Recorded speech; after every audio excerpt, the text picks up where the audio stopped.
Hello and welcome to Playwright, a podcast about creating and sharing new ways to play. My name is Ryan Hamann. You can call me H. And I'm Ryan Quintal. You can call me Q. At the time of recording, we are in the middle of the, what do I call it, kind of a hotbed of emotions of national and, as it turns out, international fugue in a way, and I want to point out first of all that we deeply notice the contribution from international communities as well. It's moving and touching that you're having demonstrations in your own countries to validate in a way, in small ways to contribute to the solidarity of the people who are hurting over here. I think, Q and I kind of discussed before the show what would be the most appropriate way to handle this moment in time, and especially recording a couple weeks before the show goes out and not knowing really where people or the world is going to be in that time.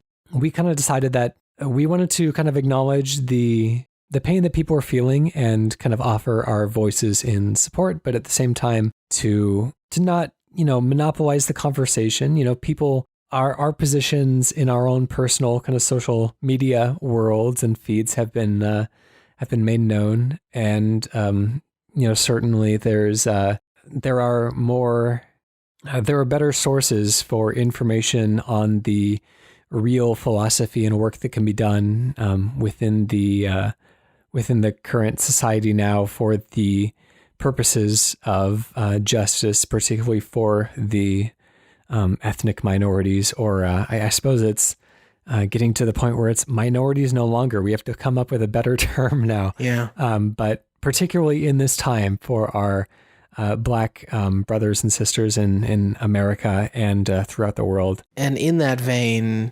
knowing full well that we stand with you, are going to do our best to put on this show and to give you something that might give you, a few minutes to reset or recharge your batteries, or provide you the tools or respite to go out and continue having these cultural conversations and fighting this fight. It is going to be Playwright as you know it. That's right. We're excited to do it. Every show I think that's publishing right now is kind of riding a line between being and not wanting to come off as being disrespectful, but at the same time, like trying to put on a good show, because we understand that people need a moment of kind of emotional respite from everything that's been going on. And I know for me and for Q as well, it's been a trying weekend, and we are among the more privileged and relatively less affected of the groups that are involved in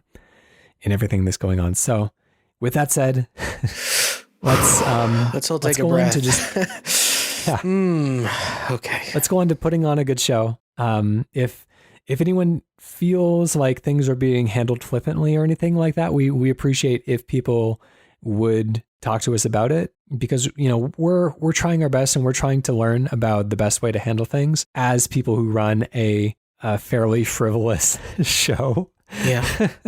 What is our place in the world? But if anyone feels that things could be done better, we're very happy to take those kinds of feedback at PlaywrightCast on Twitter or playwrightcast@gmail.com. But otherwise, let's kind of loosen up a little bit. Let's see if those creative juices are still flowing, because I know for me, things have been a little bit backed up, but I've got a pitch here that I'm feeling pretty good about. So I'll be going first today. What I'm going to be putting forward. So you have teams of 2. Each team is given a 3x3 grid and 9 images. Each player must sort their images anywhere on the grid in a way that makes sense to them. Players must try to match each other's sorting techniques without speaking to each other. Hold on, wait, do I need to write this down? Oh my gosh. I understand it's coming off a little confusing. And this is something that I came up with a couple days ago. forgot about, and I'm basically reading fresh myself from my notes. Okay, yeah, it feels like I might need the words in front of me. If you want to also Discord this to me, that would be helpful. I'll kind of walk through it step by step, I think. Okay. So I think this was inspired by like Wilmot's Warehouse. Do you know that? I think we talked about it a few weeks ago. Wilmot's Warehouse? Wilmot's Warehouse. Oh, yes.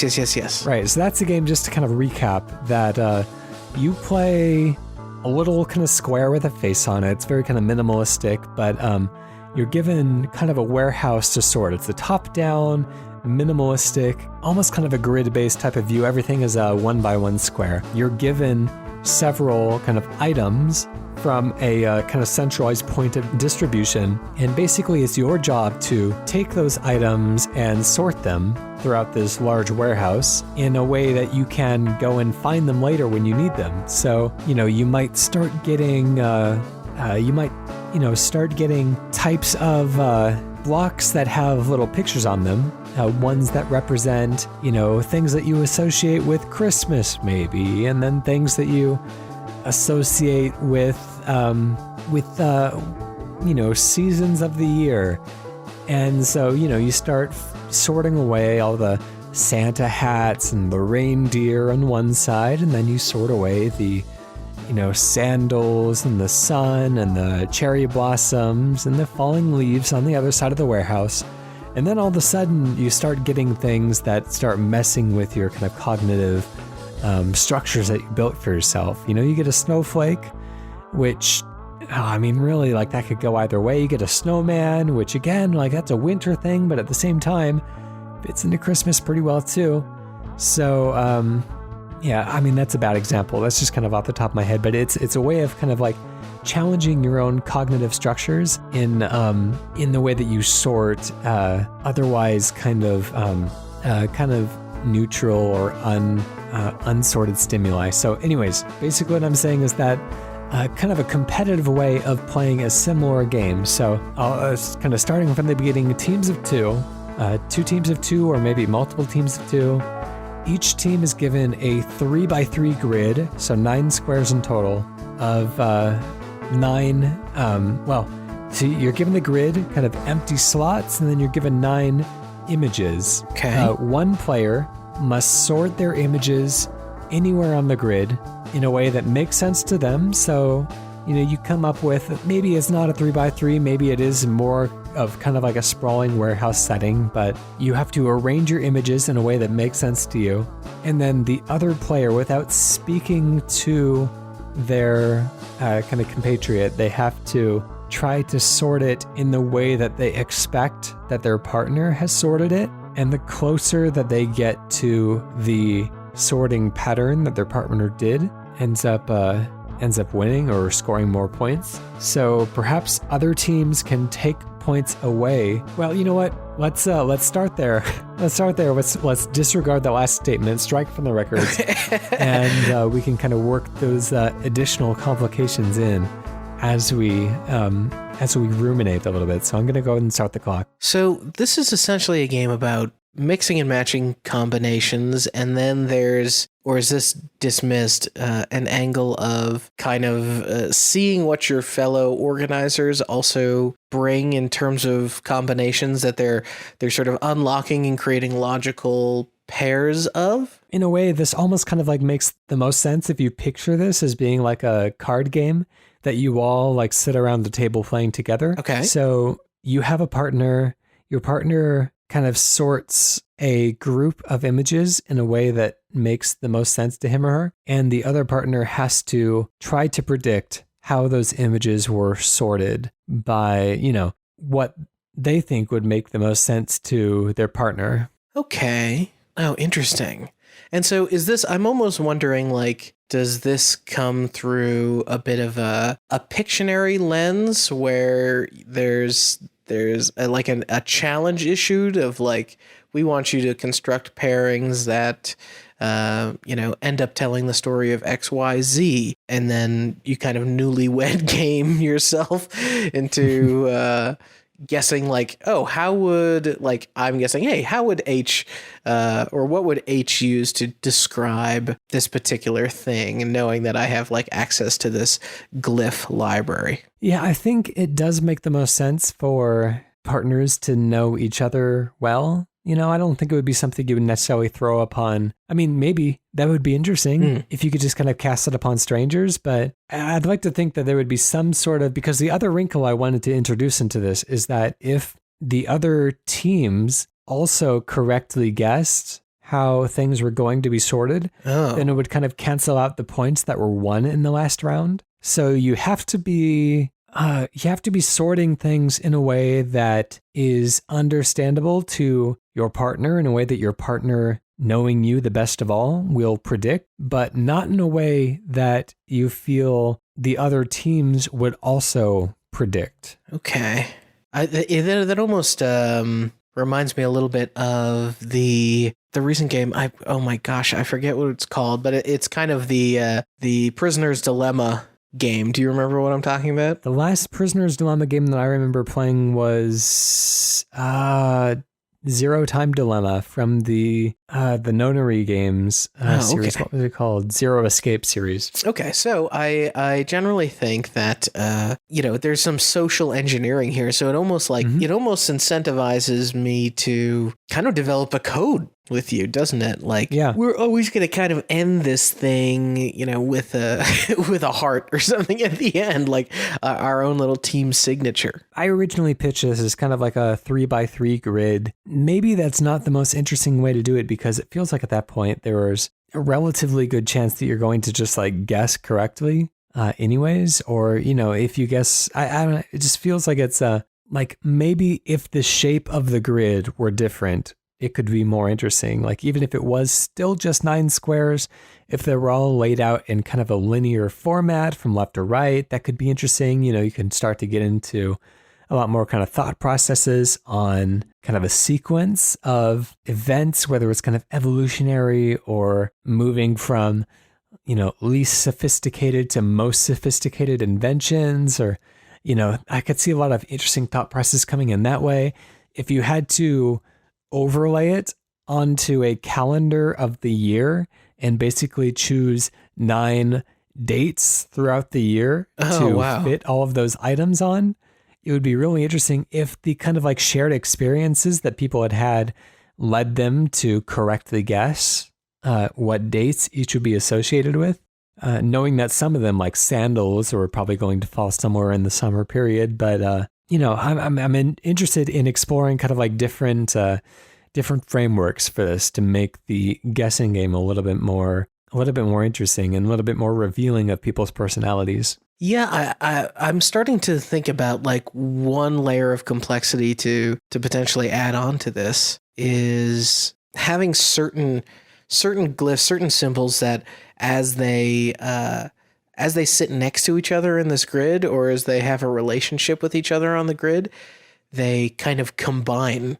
to make like holistic thoughts or phrases. So now you're almost like communicating in this alien language, which is something that we, love to kind of play with here on the show. And I'm wondering, like, could you do like a snowflake and like a little, like, let's say it's emojis for a second, like snowflake and a devil emoji, and then that's like hot as hell, The snowflake, I don't feel like I'm entirely following. Oh, sorry, that's cold. That's cold. Sorry. Flames, flames, and the devil.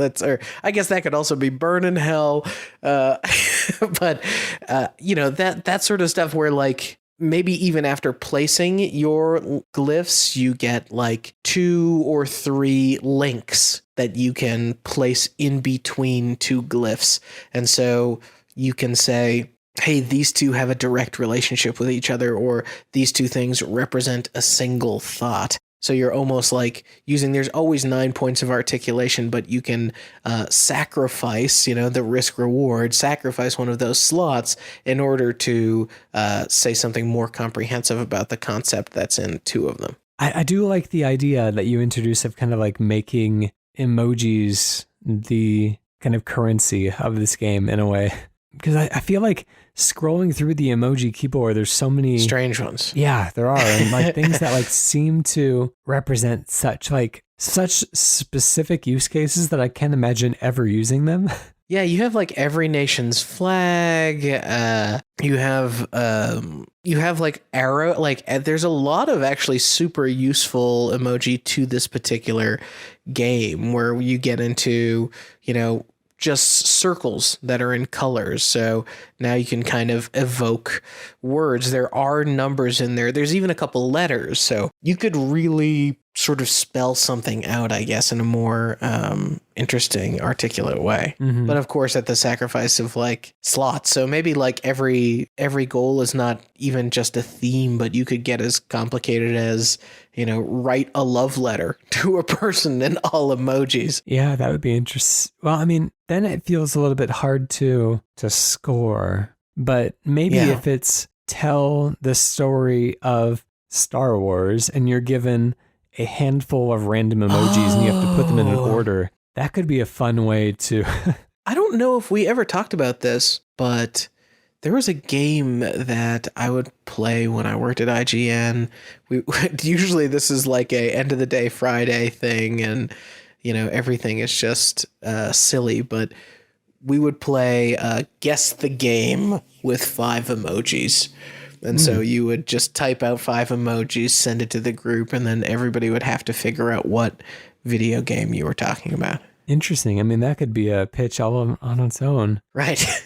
And so I'm thinking, like, if you could, Star Wars, like the story of Star Wars is a great example, a perfect example that would map into a 9-square grid. And actually a lot of stories, right? Because you kind of have your 3 acts.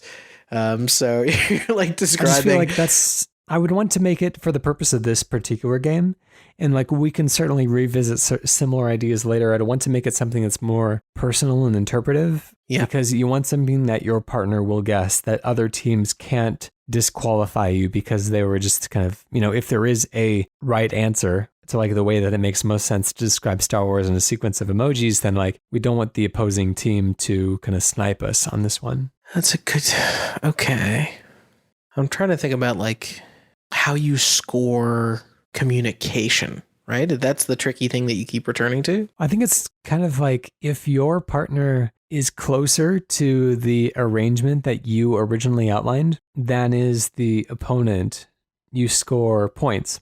And if the opponent is closer to, interfering and guessing your arrangement than is your partner, then you lose points, and whoever ends up with the most points at the end ends up winning. That's kind of interesting. I do like the idea of potentially you being able to highlight 3 glyphs, or maybe, depending on the difficulty level that you're signing up for, either 3, 2, or 1 glyphs that you deem as important, and then the sort of opposing team gets an opportunity to look at your board before you expose it to a partner, and then choose the 3 glyphs that they are absolutely blocking, this same number. And so instead of like, or maybe this is a different mode potentially as well, but instead of just saying, okay, here's what I think you would say. And it's kind of a guess if you don't have a relationship or you're coming out cold on the opposing team.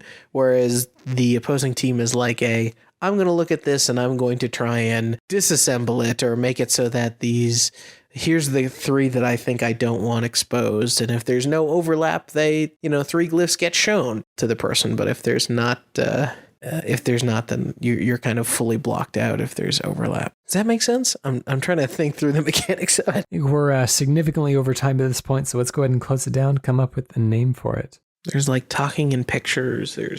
It's also a little bit like, it's almost like if you did like an aesthetic of tarot cards, this could be like almost a tarot reading game, or like fortune teller or something like that. Do you like the idea of something like stories told or fortunes told? Couldn't do stories told because stories untold is already a game. It'd be a little derivative. Come on, we've gotten close before. I want to come up with like a pun on hieroglyphics, like flyroglyphics or something. I have a difficulty saying that word, so maybe it's not flyroglyphics? I don't know. That's not a good idea, but You're close. You're circling. Spyroglyphics, because the opponents are trying to intercept your communications in a way. Yes, especially if you have that like whitelist, blacklist functionality, then you get Spyroglyphics. The newest entry in the Spyro the Dragon series. I'd be down for that. He needs his Dr. Mario. Anyways, that'll do it for that one. Q, what are you bringing us this week? Well, in an effort to, with things the way they are, I wanted to bring myself some exercise in positivity. And so what I'm pitching this week is kind of a mass empathy simulator. And I feel like we've pitched things similar to this, but it's kind of smashing up the game of everything, but setting it in kind of a contained city or world, like a Grand Theft Auto sized, GTA 5 say sized world, and you can kind of just be any person in that world. And as you're that person, you can go, and essentially the game is not, there's not time and effort poured into missions and mission design and that sort of stuff. Instead, it's all very generative. People have professions and jobs, and they go to them every day. They go to school, they have dinner with their family, and you can literally switch into somebody, take over, and live their life. Maybe you do something that incentivizes staying, where the longer that you stay as a person, the more sort of abilities you unlock to affect or change what they do in certain ways. But otherwise, you're kind of collecting these stories, having these moments that you can talk about and share with the other people that are playing the game, and potentially help make people's lives better or get them resources or something that they wouldn't normally have.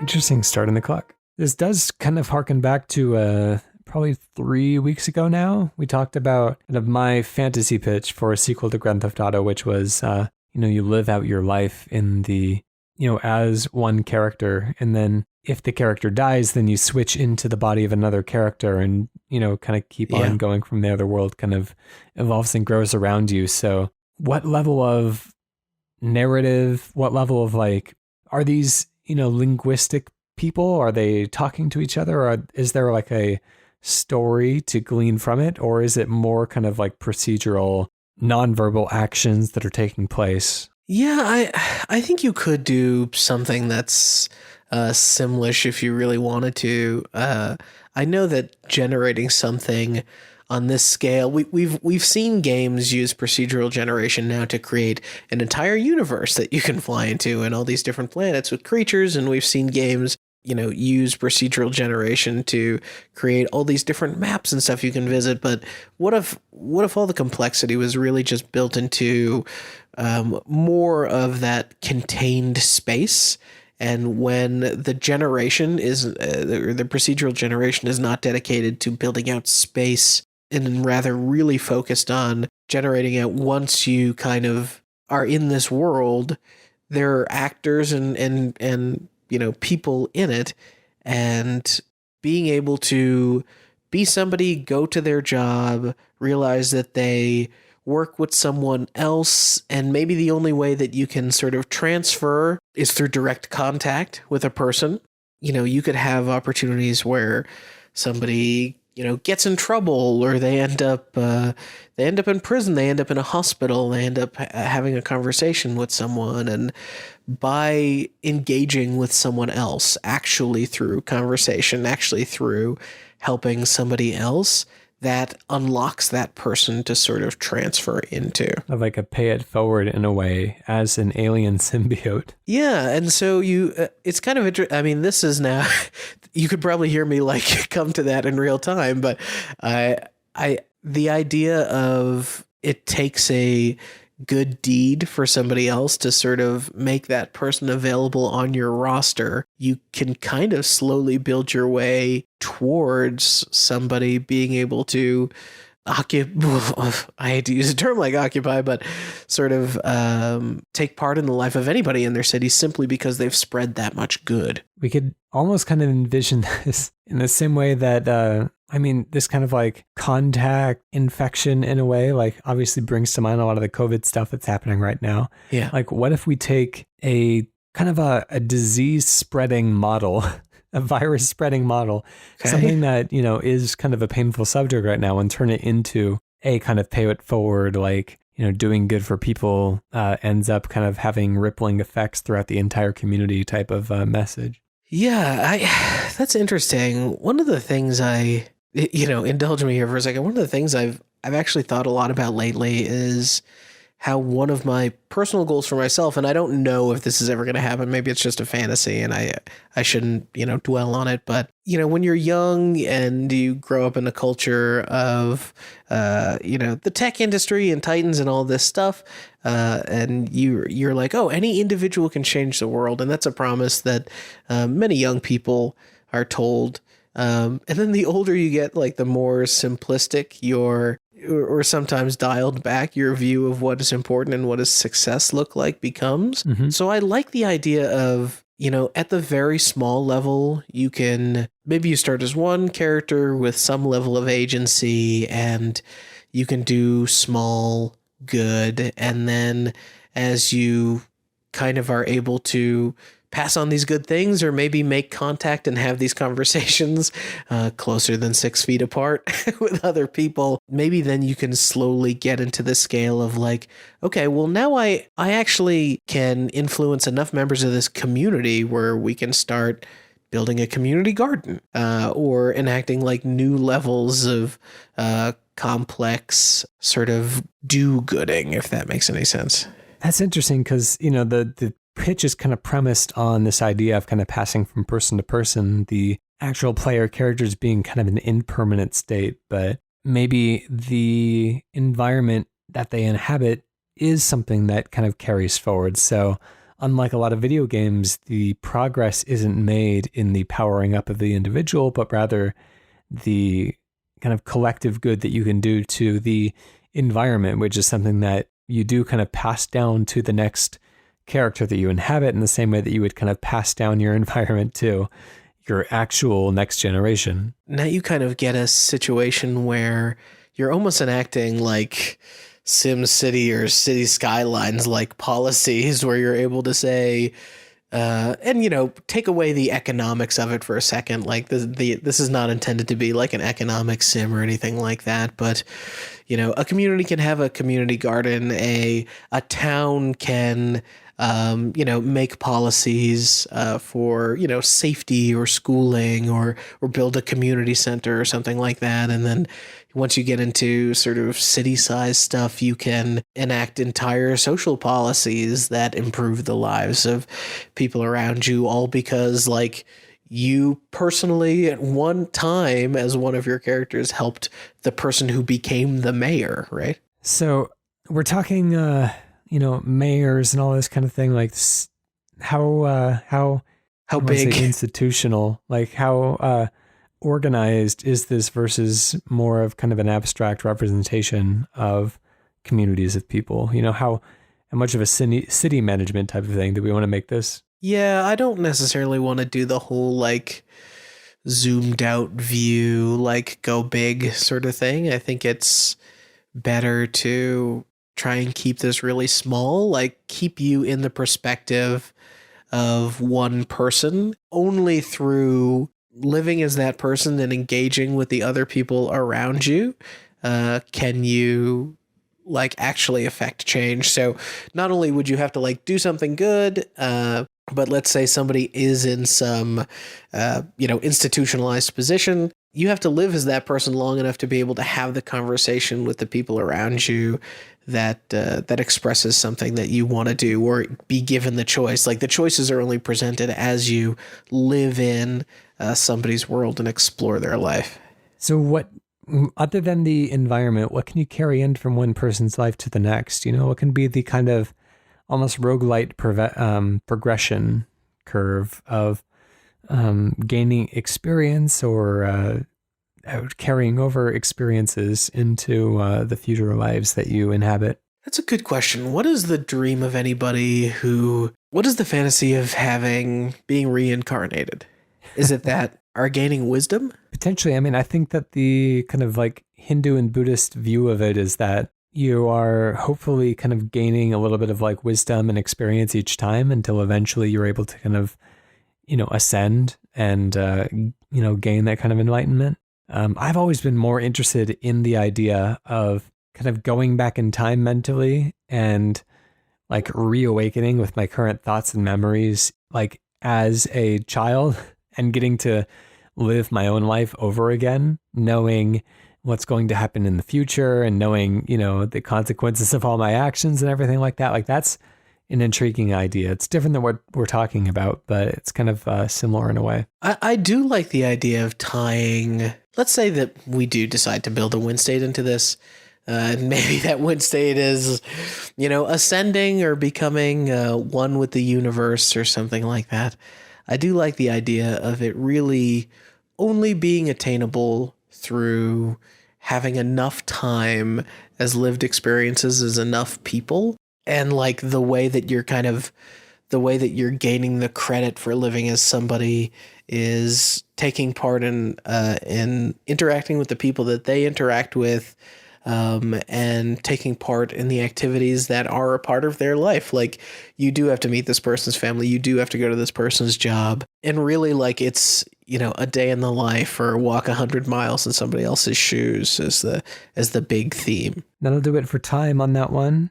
Let's give it a name. Well, at risk of being derivative, as I was thinking about sort of GTA meets everything, I was headed towards everyone. Everyone. I also liked what you just kind of said at the end there, a day in the life. Kind of feels like it sums up the a day in the life, yeah. Concept. Yeah, that's cool. Let's move over to our community. This is another one coming from Mike Esguerra, who we very much appreciate all of the pitches coming in.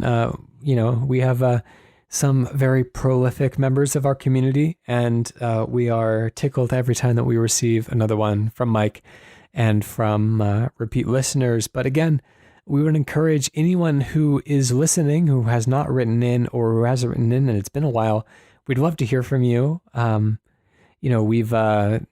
looking at the listener numbers, and it is more than just the handful of people who end up writing in. Totally fine. There's no obligation to write in, but yeah, I just think it's kind of it's a challenge you can set for yourself to kind of have the vulnerability to kind of put your ideas out there. And, I think once you start, it's going to be a significant step, and it's going to be something that you're going to be happy that you did in retrospect. So I'm just going to put that out there. But for now, let's go back to the very brave and consistently wonderful Mike Esguerra, who says, long elevator pitch, a mystery or thriller game in the vein of Her Story or Telling Lies, but made to feel like it's taking place in real time in a Zoom-style group chat with all the suspects, a la the movie Unfriended, yes, or Unfriended the Dark Web, etc. Did he just cite the sequel to Unfriended? Multiple movies have this. Premise. You can look to Ocean's 11, or if you're really adventurous, Ocean's 12. You might have heard of a movie called Ocean's 13. Well, it's also a little bit, Murder on the Orient Express, because you've got sort of all the suspects within reach at any given time. Yeah. I do like the idea here of maybe there's a mechanic of signing out. Like somebody can sign out, and then you need to find some way to kind of keep track of them or figure out what they're doing or hack into their cam as they are signed out. And you're like, oh no, we actually need that they're doing something nefarious as they're signed out. Yeah, I do like this. This kind of I want to call it technological. I don't want to say voyeurism. I want to say like investigation, kind of voyeuristic investigation. I'll say has been toyed with before. I think there's a lot of great like Lost Phone type of games where you're essentially kind of like going through a simulated Lost Phone using details from photographs and social media networks that remain logged in to guess passwords to get to more sensitive information that will take you kind of deeper down a rabbit hole to figure out kind of what happened to a person or unravel some other aspect of a story. Like, that's cool. I've not seen it done in real time though. And I think that's an interesting element to bring to this, especially if we're incorporating live action actors. I think the way this could work in the way of one of those like interactive plays that happens, that you kind of record, every actor records the entirety of the, let's say, 2-hour game. They record it all, but then kind of along the way, there are several different points at which things can, I want to say converge. What is the opposite of converge? Can divest? Diverge. That's not the right. Diverge. Diverge. There you go. Gosh, it was so much more simple than I was making it. At which things can diverge and characters can kind of like leave. And so I don't know if you have to end up recording, 72 hours of live video, all of the preferred takes and great acting moments. But I'm interested in this idea, and I think it's possible. It would be extraordinarily difficult and expensive, but it's possible. Yeah, I think having it be a Zoom call and take on that format is, gosh, we went from like physical contact to Zoom call very quickly on this show. It's a lived experience, huh, Mike? The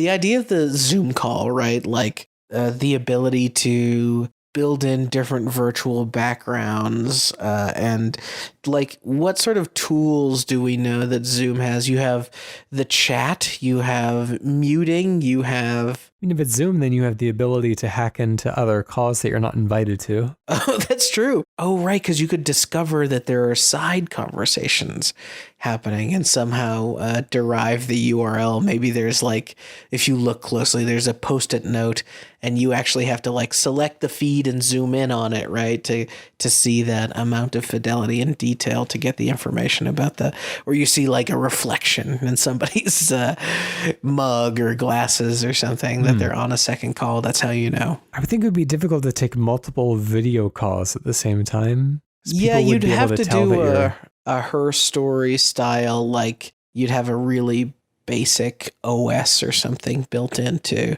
the whole thing. But I mean, like people that you're investigating potentially, like I don't think like they could have multiple Zoom calls going, because like if you're speaking, then it's very obvious, you're not hiding that from anyone. You could be texting off camera, you could be typing emails and stuff. So maybe texts and emails could be intercepted within a very kind of short window of time. If you are able to kind of like ascertain that somebody is currently texting something, then you can like set up a web, target it at them, and you'll receive their incoming text, but it kind of counts against a energy meter, kind of like a Five Nights at Freddy's type thing where like you can't constantly monitor everybody. You have to kind of like split your attention so that the energy levels don't run out. But I'm going to actually have to play Five Nights at Freddy's. That seems like a piece of playwright homework at this point. I've never played one of the games myself. I've seen enough to know what's going on. Fair enough. There's also like tools you have as an admin, right? If you're the, let's say you play as the admin of this call, you can invite people. Perhaps you get the sort of oft fictionalized, you invite in the second detective or something onto the call, and you unlock that like almost like a phone a friend or something in Who Wants to Be a Millionaire. Or you could, maybe as you determine somebody is innocent, you actually like kick them from the meeting. You're like, okay, I've declared like this person is not part of it, and the job is just to leave the suspects on the Zoom call long enough, and then when you get down to 2, you get like a secret prompt to like go and alert the authorities. Ooh, this feels like swatting. It's not intended to, but kind of alert like, all right, now the cops are on their way, and you gotta like keep the killer on the line, sort of. I think the real-time element adds a lot to this, in that the time that you're spending writing notes, reviewing notes, like is time that you're essentially losing from the investigation and from being able to provide more kind of like substantial evidence. And the fact that, the videos might diverge at certain points in the conversation, invisible to you, but still kind of having that in the back of your mind that you might be sacrificing points of divergence if you're not kind of aggressive enough in making leaps in logic in a way, and taking educated guesses to either put out accusations, to throw some people off the line, to invite others onto the call, to take advantage of these situations as they present themselves. It's a very high stakes game. Right. And I actually think you would get some of this because also in the fiction, like the free version of Zoom, outside of pandemic times, actually has a time limit to the call. So you have that kind of baked in. All right, you've got, it's 40 minutes in real life. So maybe it's potentially half that or something like that. So you have a little bit more of a contained play session. 40 minutes isn't bad for a whole game. I mean, it's short on the span of a full game. That's fair. I mean, potentially though, you don't get it right? So, yeah. Right. Multiple 40-minute sessions might be a little grindy, but it's kind of a Mobask amount of time. I wonder, what can we do with the chat? I wonder if there's you're almost taking Zoom as the video tech, but you're doing a little bit more Twitch chat sort of features where you can play sounds or cue different effects or something. It's something to, I don't know if it's to affect the conversation or to drive it in a different direction or. Yeah. So let's see. What are the things that you can do in an actual Zoom call? You can kind of raise your hand to indicate you have a question. You can talk in the text chat. You can interject, obviously, vocally. Are there any other actions that you can take in a Zoom call? You can invite, you can kick, you can change the layout of the people on screen. So, you can screen share. That's or true. Share another application window or something like that. I wonder if there's something like that. Anyways, we're going to have to call it time on that one. Let's close it down. Let's come up with a name. I mean, if you execute it with seriousness, I think this doesn't work. But if you have more camp to it, you could have something fun like Killer Meeting. Actually, in the pitch, the subtitle of the unfriended sequel, The Dark Web, ends up working pretty well here as well. Yeah, that's cool. The dark web we weave. I like it. Anyways, thank you again, Mike Esguerra, one of our most loyal writers recently. Again, thank you for writing in. You are always welcome to continue writing in with the abundance of ideas that you have, or anyone else we would encourage to write in as well. We love to feature new voices and new ideas on the show. So you can write us at playwrightcast@gmail.com. You can go to our website, playwrightcast.com/pitch, or you can tweet us at playwrightcast. Special thank you to PROTODOME for the use of our theme song, Hello World, off the album Blue Noise. And while you're listening, if you need some other entertainment, I suggest you go check out the Kane and Rins podcast or Sound of Play or The Sausage Factory, and you can check it all out and our show at kaneandrins.com. We should mention, we got so hung up on the gravity of the world situation at the beginning that we forgot to mention that this is our 3rd anniversary show, I think it is. Oh my gosh. What an insane 3 years. Last year we did a big E3 send up. This year, E3's canceled due to COVID. We're all bummed out due to, police protests. And it's just, I don't know. We just haven't really had it in us to do something similar this time around, but we'll make it up to you at some point. We'll, we do intend to do something fun, to celebrate the anniversary at some point. We don't know when it's going to be, but like we'll circle back around to doing something kind of out of the ordinary at some point in the future.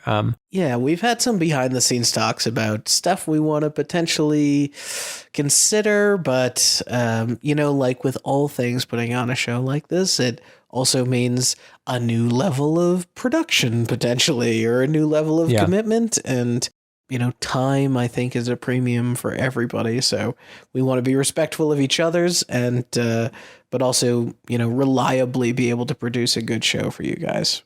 But yes, let's take an IOU on this one. Anyways, just like in previous years, we've got our new podcast artwork going out in a couple of weeks. We're a couple of weeks behind the anniversary this year just because we had a couple of weeks off, which we've never done before. So, expect that to come around soon. But I think it's a kind of an interesting, it's an interesting take on the artwork that you might be familiar with at this point. I'm interested to You kind of sound like you hate it. No, I actually really like it. Okay, great. Good. I think it introduces kind of like without saying too much, it introduces a cool kind of finality to what we're doing. Oh gosh. Yes. And if you stay tuned, after all of this year's episodes, at the very end of the year, we will be revealing the person who's actually been the villain the entire time. So it's a long sort of Marvel-esque tease, but I think really worth it at the end. That's right. Well, speaking about worth it at the end, we have another redacted game for you today. Ooh. I'm bringing in a game. Let's see if you can guess what it is. All right, redacted game. Yes. Redacted is a single-player slapstick comedy adventure role-playing game set in the wild Redacted of the Kingdom of Redacted universe. Traverse snake-infested gulches, punch skeletons wearing Redacted, grapple with demon Redacted, investigate a wide variety of disgusting Redacted, talk your way out of trouble as a silver-tongued Redacted, plumb the Redacted mysteries of the cosmos as a wise and subtle Redacted, or let your fist do the talking as a fierce Redacted. Explore a vast open world and encounter a colorful cast of characters, some of whom are good, many of whom are bad, and a few of whom are redacted. Oh my gosh. Okay. There was talk early on about having a kingdom, and we're talking about also plum. I don't know if this is a literal plum. Of course, this brings us, there's only one king of plumbers in video games, I think, unless I'm about to be to be thrown. But this takes me into the Mario verse a little bit. But you said it's an RPG? Yeah, it is as they say, a single player slapstick comedy adventure role-playing game. Comedy adventure role-playing game. Oh my God. And I myself, I can choose from multiple roles, and it's kind of like a say like a job system like you would get into Final Fantasy IV or something like that. You're playing a character, but you can choose to specialize in different things. Okay. Right. I can do multiple things on this. I'm kind of in not Night in the Woods, but it almost seems like is it Undertale? Nope. Guess one. Incorrect, unfortunately. Okay. All right.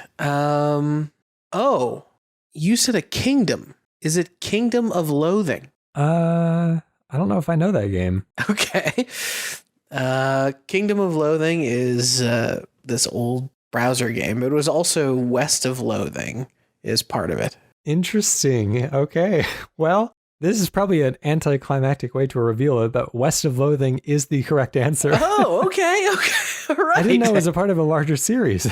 Well, it's the Kingdom of Loathing was the original, and then I think West of Loathing came out. So Very you're good. obviously you got it right. I did. So I've never played West of. Summary here: West of Loathing is a single-player slapstick comedy adventure role-playing game set in a wild west of the Kingdom of Loathing universe. Traverse snake-infested gulches, punch skeletons wearing cowboy hats, grapple with demon cows, and investigate a wide variety of disgusting spittoons. Talk your way out of trouble as a silver-tongued snake oiler. Plumb the refried mysteries of the cosmos as a wise and subtle bean slinger.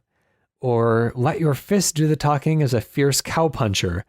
Explore a vast open world and encounter a colorful cast of characters, some of whom are good, many of whom are bad, and a few of whom are ugly. Yeah, it was the comedy RPG and then the kingdom is a keyword because I had played Kingdom of Loathing way back whenever it was a thing, you know, I remember thinking about like, oh, this is cool, but you know, it's not quite a video game. Or at least it didn't feel like, you know, any sort of modern inception of a video game. And I knew West of Loathing was related, but I've never played West of Loathing. So now I have to. I like West of Loathing a lot. It's one of those, though, that it does a good job of like introducing pretty much every time you venture onto the map screen, it unlocks a new area.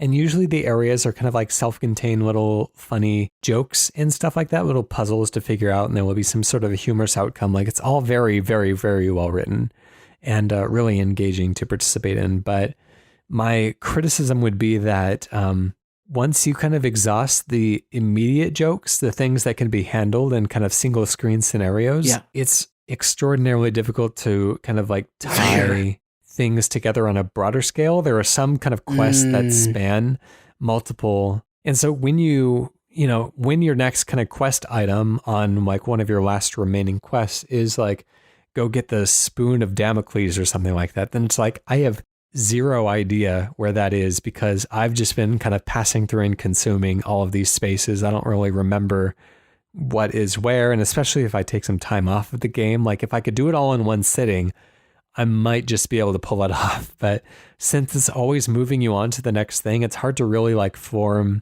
like a mental map or like a, you know, but it is a very good game. It's definitely worth playing. It just might not be worth finishing. I'm looking at some of the gameplay right now and the visuals are so cool in comparison to the old Kingdom of Loathing was, you know, just static little drawings on a thing. I mean, it was probably the very last browser game I ever messed with, but it's, the like shadows are moving, there's animations, there's lighting, and hey, I know this is going to be a huge get for everybody, but it just came out on Stadia this year, so now's your chance. Really? Now's your chance.